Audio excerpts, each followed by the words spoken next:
Welcome, brave souls, to another journey into darkness. If you value your sanity, or what's left of it, subscribe now and prepare yourself for more bone-chilling stories that haunt the night. Go ahead, hit that like button if you dare, and share this video with others who crave the unsettling touch of fear. Every like, every share, draws us deeper into the unknown. So lock your doors, dim the lights, and let the terror begin. The Legacy of Shadows. A story of ice and blood. The wind roared across the frozen landscape, carrying with it a bone-chilling cold that gnawed at flesh and spirit alike. The village nestled beneath the jagged, ice-crusted mountains was small and isolated, its people hardened by countless winters. They knew the ways of the tundra and the dangers lurking in the storm, but even they whispered of a greater terror, one buried in stories too dark to recount in full. The legends spoke of a young hunter from a long-lost settlement who returned from the mountains marked by a curse that consumed everything in its path. Though the name of that village had been erased from memory, its fate lingered like a shadow across the land, seeping into the tales that elders told to keep their children close. Marek, a young hunter in the current village, had grown up hearing fragments of these dark stories. Though he dismissed them as mere fireside warnings, even he had begun to feel uneasy lately. Livestock had started to vanish without a trace, and hunters whispered of eerie symbols etched into trees and boulders near the foothills. On still nights, the wind seemed to carry faint voices, as if the mountains themselves were whispering secrets long forgotten. When Tarek, a neighboring hunter, went missing during a hunt, Marek volunteered to lead the search. Some said it was reckless to go so close to the mountains when the air felt charged with a strange energy, but Marek scoffed at their fears. There had to be a reasonable explanation for everything, perhaps wolves or a fall through the ice. He was determined to find out and put the rumors to rest. Marek set out at first light, joined by two other hunters, Olav and Leif. The morning was cold and clear, with the sun casting long shadows over the snow. By midday, they came across the first sign, a broken spear lying in a drift, half buried and splintered. Marek crouched beside it, his breath fogging in the air as he brushed away the snow. "Tarek's," Olav murmured, his eyes scanning the horizon. "He'd never leave it like this."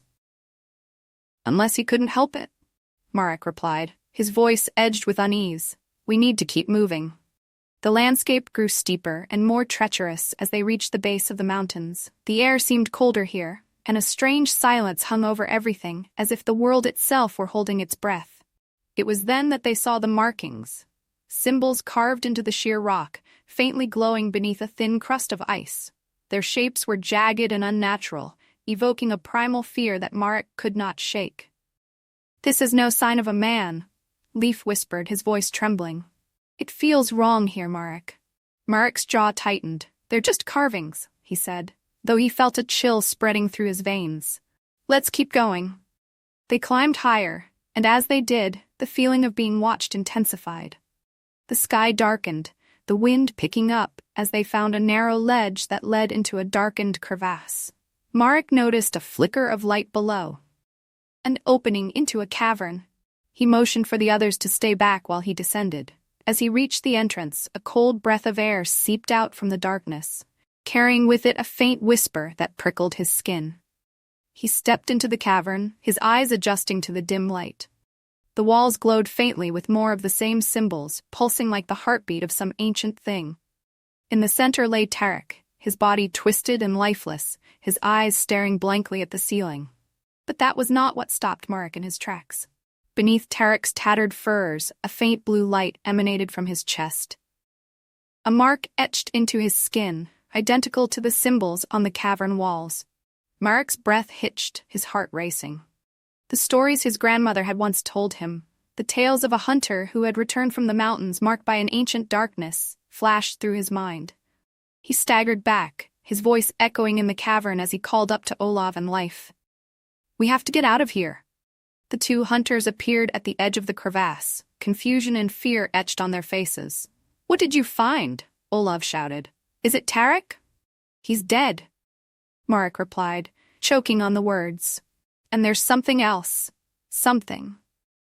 The ground trembled, cutting him off as the whispers grew into a cacophony, reverberating through the cavern. The symbols on the walls flared with blinding light, and from the shadows a dark shape began to emerge, coalescing into a tall figure with burning, pale eyes. Marek felt the temperature plummet, and a coldness seeped into his very bones. He didn't need to know the words of the whispers to understand their meaning. They were a warning. Marek scrambled up the narrow shaft, clawing at the ice with bleeding hands. As he reached the surface, he shouted, "We have to run! Now!" The hunters needed no further urging. They fled down the slope, the sound of whispers chasing them, growing louder and more twisted with each step. Marek could feel the presence behind them, closing the distance as the path blurred in his frantic vision.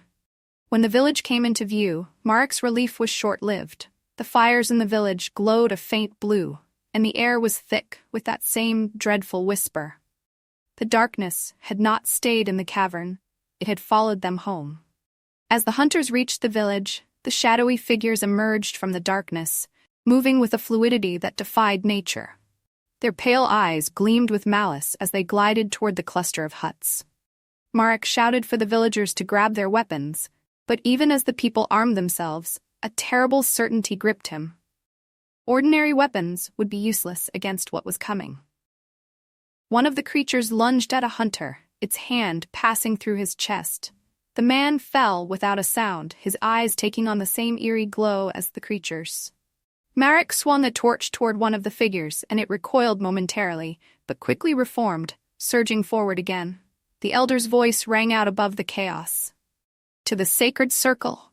We must perform the rites!" The villagers rushed toward the ancient stones in the village's center, forming a hasty perimeter as the shadowy figures closed in. The markings on the stones began to glow faintly, but the light seemed feeble against the encroaching darkness. Marek pressed his hand against one of the stones and felt a jolt of energy surge through him. The symbols burned into his skin as if they were alive. He could feel a strange power coursing through him, one that seemed to resonate with the darkness. But even as he tried to harness it, the shadows began to breach the circle, their forms coalescing into a massive, shifting shape that towered over the stones. "Use the symbols," the elder cried out. "Awaken the old power."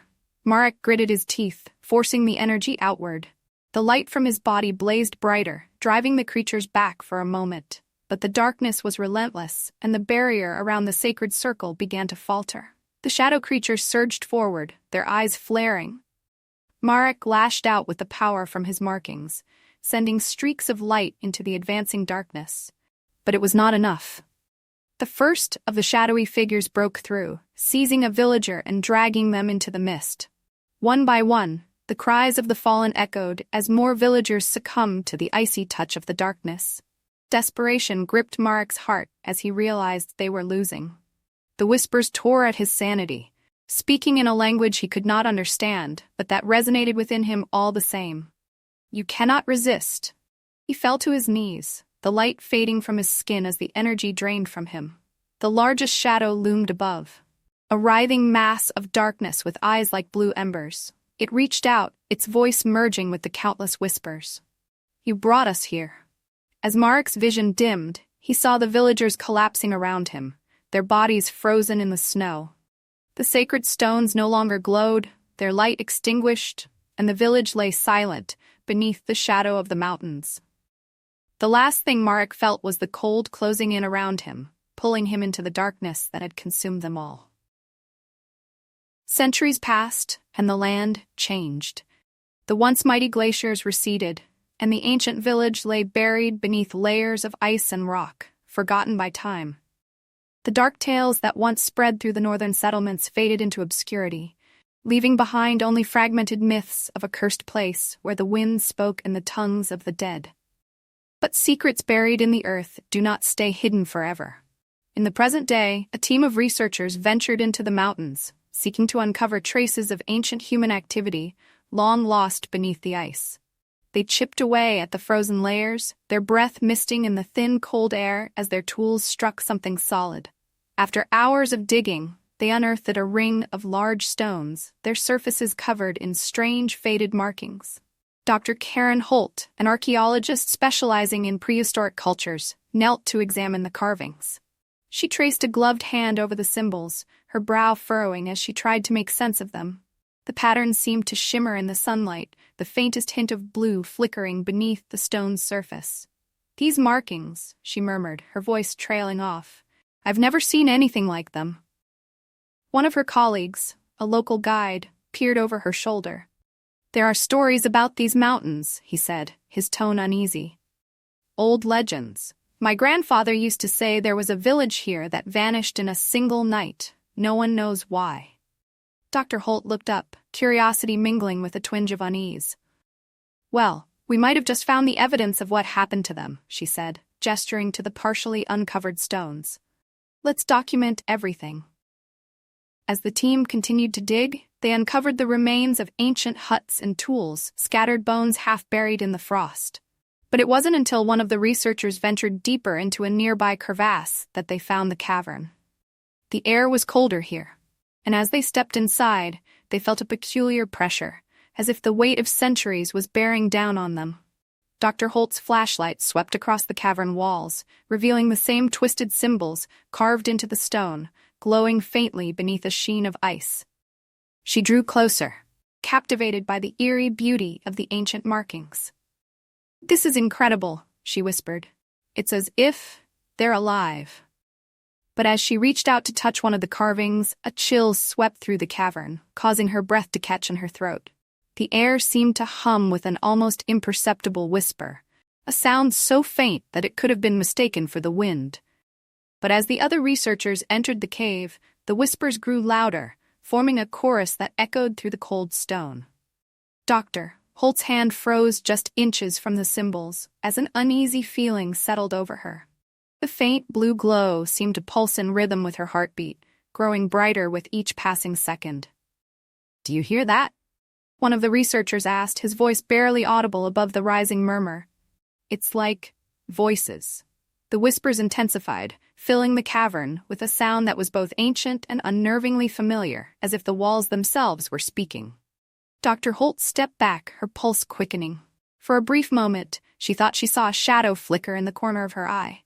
A tall, gaunt shape with pale, glowing eyes. But when she turned, there was nothing there. The blue glow from the symbols dimmed, then flared brighter than ever, casting eerie shadows across the cavern walls. The air grew colder still, and the whispers seemed to speak directly to her now, in a language she could not understand, yet somehow felt deep in her bones. She took a step back, her breath coming in shallow gasps. "We should leave," she said, trying to keep the tremor out of her voice. "I think there's something wrong here." As the team hurriedly gathered their equipment and made their way out of the cave, the last of the symbols flickered like a dying flame. The whispers subsided, leaving only the faintest echo behind, as if the ancient darkness was holding its breath, waiting.